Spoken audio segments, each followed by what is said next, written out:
Hello. Hello, ప్రైజ్లాడయ్యా. Madam ఎవరు? నేను ఒంగోలు నుంచి ఫోన్ చేస్తున్నాను. మా చెప్పండి. మా విషయం ఏమైనా తెలుసాయా మీకు? ఎవరమ్మా మీరు? నాకేం తెలియదు తల్లి. ఆ, ఆ, సరే అమ్మా. అది ఎవరమ్మా? దొంగ ప్రవక్త అంటే మ్యాటర్ పెట్టావు కదా, దొంగ ప్రవక్తలు నిజమైన ప్రవక్తలని. యూట్యూబ్లో వీడియోనా? వీడియోస్ చూస్తానా నీ? ఓకే ఓకే అమ్మా, ఓకే అమ్మా. ఏం లేదు, మాకు కూడా ఈ యువసన పాస్టర్ వాళ్ళు పెద్ద దొంగలు అయిపోయారు మా విషయంలో. ఓసన్న వాళ్ళ? అవునయ్యా. ఏందమ్మా? మాది ఒంగోలు, ప్రకాశం జిల్లా, కరవాది గ్రామం. అయ్యా వింటున్నావా? వింటున్నామ్మా. ఒంగోలు, ప్రకాశం జిల్లా, కరవాది గ్రామం. అక్కడ వీళ్ళు చర్చి కట్టుకున్నారయ్యా. ఓకే. చర్చి కట్టుకుని మా స్థలం ఆక్రమించి చర్చి కట్టారు. అట్ట కడతారు? కడత వాళ్ళ దుర్మార్గత అది. వాళ్ళ యొక్క ఇగో ఫీలింగ్, వాళ్ళ దుర్మార్గత, వాళ్ళ యొక్క ఇగో ఫీలింగ్. సరే వరే కట్టబాకండిరా. ఈతను చేసింది రాజు పాస్టర్. ఏది రాజా చేసేది? చేసింది రాజేనయ్యా. దుర్మార్గుడికి నేను చెప్పానయ్యా స్వయంగా.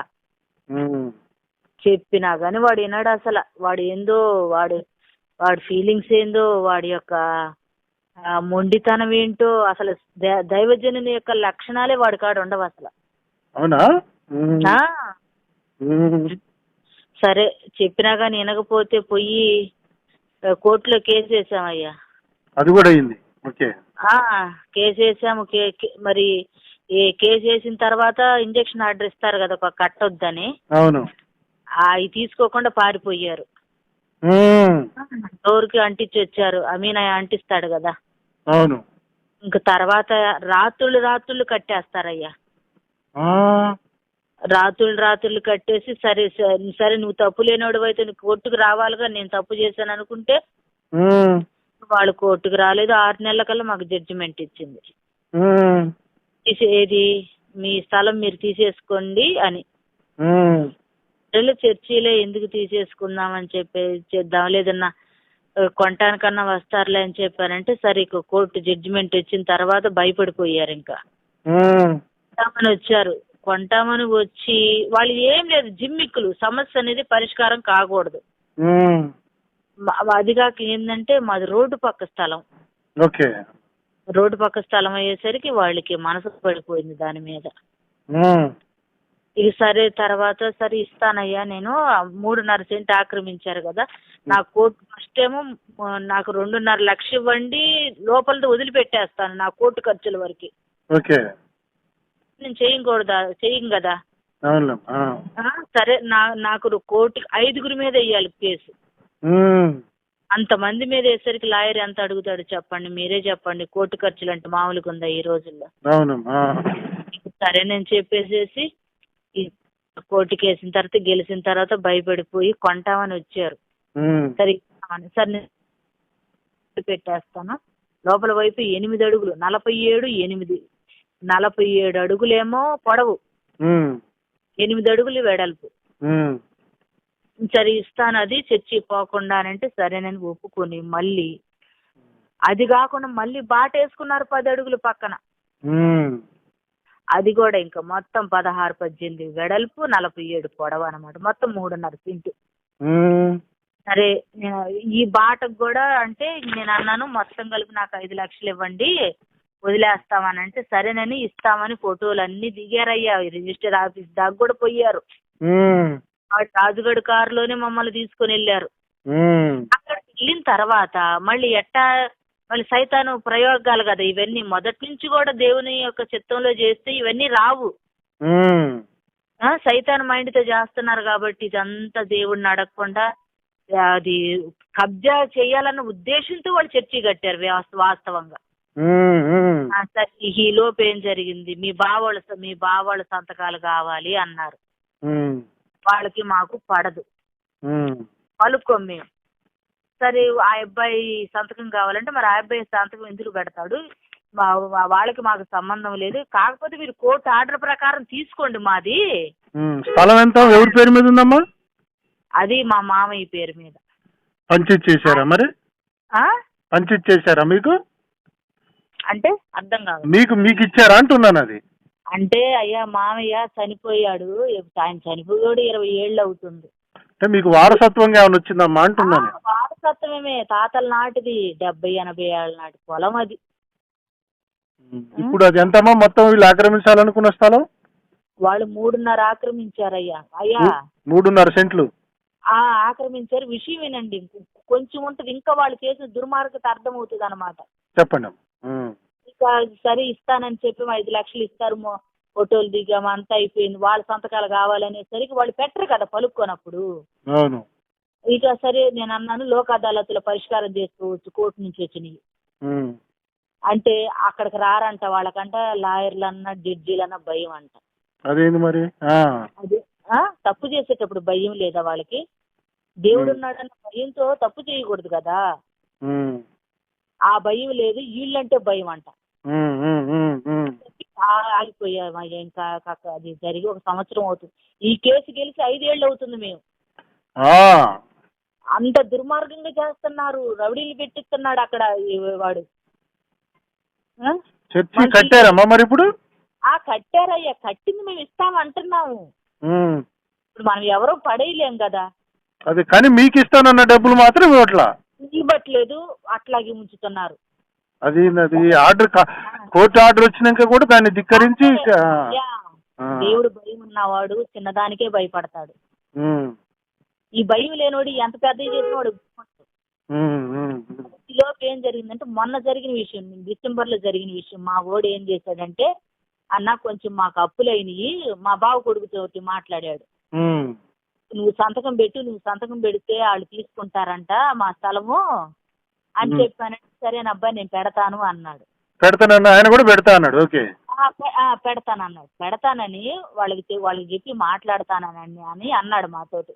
వాళ్ళతో మాట్లాడితే అంటారంట, అసలు ఈ 3.5 సంగతి మర్చిపోవాలంట. మేము 3.5 సెంటు సంగతి మర్చిపోయి, ఇది మిగతా ఉంది కదా, మిగతా 10 సెంట్లకి ఇంకా మిగతా స్థలం ఉంది కదా, ఎంత 6.5 సెంటు, అది కూడా మొత్తం ఇచ్చేయాలంటయ్యా. ఎంత టార్చర్ పెడుతున్నారు, అసలు ఎంత బాధ పెడుతున్నారు. అసలు మీడియా దగ్గరికి పోయారా? మీడియాని అప్రోచ్ కాపోయారా మరి? మాకనేది కొంచెం తెలియని వాళ్ళం అయ్యా. మేము దేవుని కొరకు బతికే వాళ్ళమే కానీ నీతిగా జీవించి ఇట్లాంటి దుర్మార్గ పనులు నేను అసలు చూడలేదు నా 30 ఏళ్ళ విశ్వాస జీవితంలో. మరి ఇప్పుడు మీరు మాట్లాడిన నేను యూట్యూబ్ లో పెట్టినా, వీళ్ళ బాగోతాలని బయటకు పెట్టాను.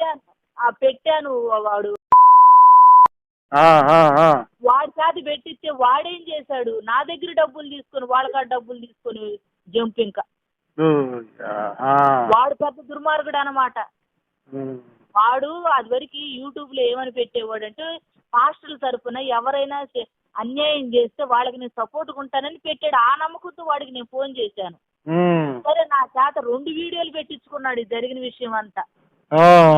పెట్టించుకొని నా దగ్గర నేను వెళ్తానని 12,000 తీసుకొని గుంటూరు వెళ్ళి మాట్లాడొస్తానని వాడు పెద్ద దొంగ. తీసుకున్నవాడు ఏమైనా పరిష్కారం చెయ్యాలిగా. ఇంకా అంటున్నాడు, ఇంకా నాకు డబ్బులు పంపించు 10,000 అని అన్నాడు. అయ్యా నీకు ఇచ్చే డబ్బులు పోలీసులకు ఇచ్చుకుంటే మాకు వచ్చిన న్యాయమైన తీర్పు కోసం వాళ్ళు మాకు సపోర్ట్ ఉంటారు అని కూడా అన్నాను. వాడు పచ్చి దొంగ అన్నమాట. ఇప్పుడు జరుగుతుంది ఈ రోజు.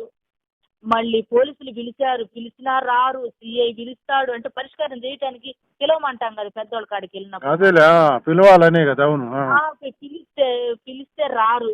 3 స్పందన పెట్టాను, అన్ని అయిపోయినాయి. వాళ్ళు తప్పు చేసి దాంకోవటం తప్పితే, ఫోన్లు నా ఫోన్ రాకుండా పెట్టడం తప్పితే ఇక వాళ్ళకి పరిష్కారం అనేది లేదు వాళ్ళకి. ఇప్పుడు మీరు వచ్చేసి ఒంగోలు, ప్రకాశం జిల్లా ఒంగోలు పక్కన ఒక చిన్న గ్రామం కరవది. మీ పేరు ఏమన్నారమ్మా? మేడికొండ కమలకుమారి. మేడికొండ కమలకుమారి గారు. ఓకే. నిన్న ఒక విషయం చేసాం మేము, అంటే చేసింది కూడా చెప్పుకోవాలి. చెప్పండి. మా హస్బెండ్ ఏం చేశాడంటే వెళ్ళి పైపు పగలగొట్టాడు అక్కడ. ఎందుకంటే అట్టన్న వాడు పోలీస్ స్టేషన్కి వస్తారని. నా మీద ఇప్పుడు మేము ఎంత పిలిచినా రావట్లేదు, ఏం చెయ్యాలి మేము? మనం కూడా ఇట్లా తిరగబడదామన్న ఉద్దేశంతో మా హస్బెండ్ ఆడ పైప్ పగలగొట్టాడు. పైప్ పగలగొట్టినా మరి నేను చేసిన తప్పేగా.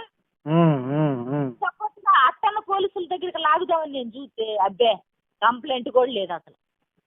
కంప్లైంట్ ఇచ్చినా కూడా రెస్పాండ్ లేరు, ఇక రావట్లేదు ఆడికి.